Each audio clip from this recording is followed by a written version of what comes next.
Hi, my name is Christopher Hawley. I am the creator of Migraine Analytics for Unihacks 2023. Alright, so what are migraines? So as you can see in the definition, migraines, severe headache basically, and over 10% of people in the world have migraines, which is about 750 million people. And so for some people, like migraines are pretty severe, like we'll see, and for other people, migraines are not as big a deal, but still quite a lot of people have migraines, and it's a pretty important problem in healthcare.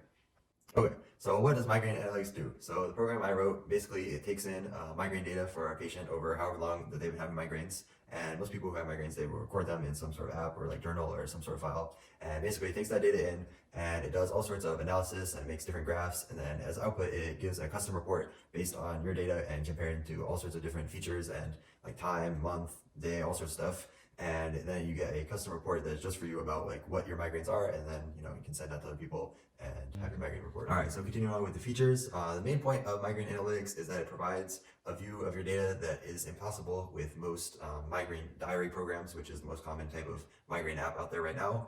There are some programs that will provide some sort of statistics, but oftentimes they're not really. It's not really analysis, and it's more of just like correlating like pollen data with migraine day, and it doesn't actually like tell you if pollen might be a like cause.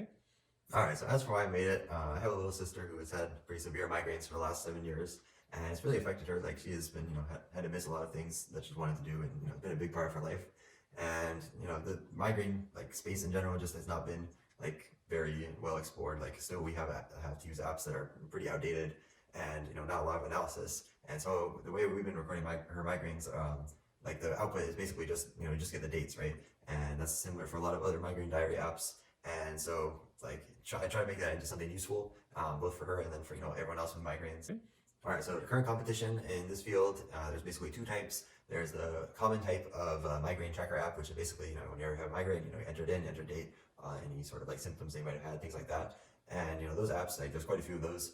And Migraine Analytics does not really compete with any of them. It's not a tracker app. It's more after the fact, or once you've already tracked when you've had the migraines, to go back and look at find trends, things like that. And so there are some tracker apps that have also started, to do some of what Migraine Analytics does. It's mostly the Migraine Buddy, but all these apps that have any sort of statistics are all paid. Okay. All right. For future improvements, I'd like to make it an app, so it's a little easier for most people to use than a desktop program. I'd like to be able to import more data or data from different sources into the app. Right now, it only accepts from one type of tracker app, but it doesn't really matter where the data comes from. The app will still be useful. And yeah, I'd like to maybe add in a tracker feature to the analysis so that you have an integrated analysis and tracker in the same app rather than having your tracker as one app and the analysis then as another app. Yeah, thank you for listening to the presentation. Yeah, that's all I had to say.